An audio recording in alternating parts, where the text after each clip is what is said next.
हमारे विधानसभा क्षेत्र में अब लोगों को योगा और कपालभाति तो करने की जरूरत ही नहीं पड़ती है, क्योंकि जब हम चौरीधार से कटोल की तरफ जाते हैं तो उस सड़क में इतने गड्ढे हैं।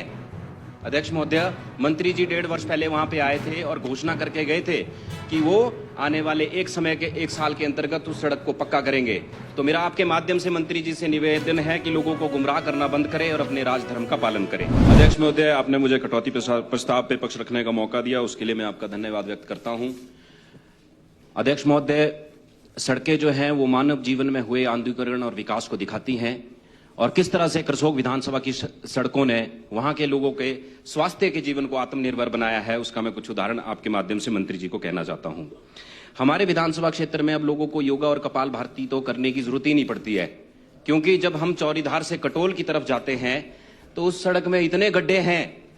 अध्यक्ष महोदय, मंत्री जी 1.5 वर्ष पहले वहां पे आए थे और घोषणा करके गए थे कि वो आने वाले एक साल के अंतर्गत उस सड़क को पक्का करेंगे। तो मेरा आपके माध्यम से मंत्री जी से निवेदन है कि लोगों को गुमराह करना बंद करें और अपने राजधर्म का पालन करें। इसके बाद मैं बात करूं स्यांजली, गन्नू, त्रिमली और नांज सड़क की। इस सड़क की हालत यह है कि ये आज भी ठीक नहीं हो पाई है। जब हम अधिकारियों को फोन करते हैं तो वो कहते हैं कि किसी जगह की गिफ्ट डीड मिल गई है, किसी जगह की गिफ्ट डीड नहीं मिली है।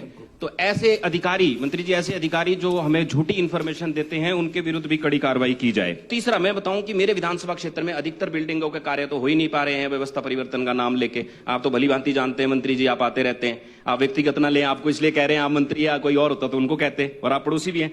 तो मेरे बस स्टैंड की हालत इतनी खस्ता है कि जब बरसात होती है तो वो कीचड़ी कीचड़ हो जाता है। चलो ठीक है, हम मानते हैं सरकार के पास पैसे नहीं है, बजट का प्रावधान नहीं है, तो क्या हम कई ऐसे क्षेत्र, क्या वहां पे पीपीपी और बीओटी मोड पे क्या बस स्टैंड नहीं बना सकते? लोगों का पैसा इन्वेस्ट कराइए, उनको 30-40 साल के लिए आप लीज आउट उस एरिया के करिए, वहां पे अच्छी पार्किंग व्यवस्था बनेगी।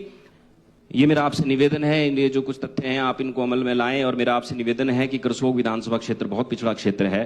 हालांकि कल आप आए भी थे, साथ में उद्घाटन करके गए हैं 70 करोड़। तो जिस प्रोजेक्ट से 70 करोड़ रुपए शिमला ग्रामीण के लिए मिले हैं, मैं कहना चाहता हूं कि करसोग विधानसभा क्षेत्र में उसी हाइड्रो प्रोजेक्ट का 95% हिस्सा आता है। 90 आता है जी, 90 नहीं 80 आता होगा, चलो 10% तो आता होगा हमारे हिस्से में। तो जब एक प्रोजेक्ट जो है, एक सड़क के लिए जो है शिमला ग्रामीण के लिए 70 करोड़ रुपए दे रहा है और करसोग के लिए 1 रुपए नहीं दी, तो मेरा आपसे हाथ जोड़ के निवेदन है कि अपने राजधर्म का पालन करें और लोगों को ठगना बंद करें।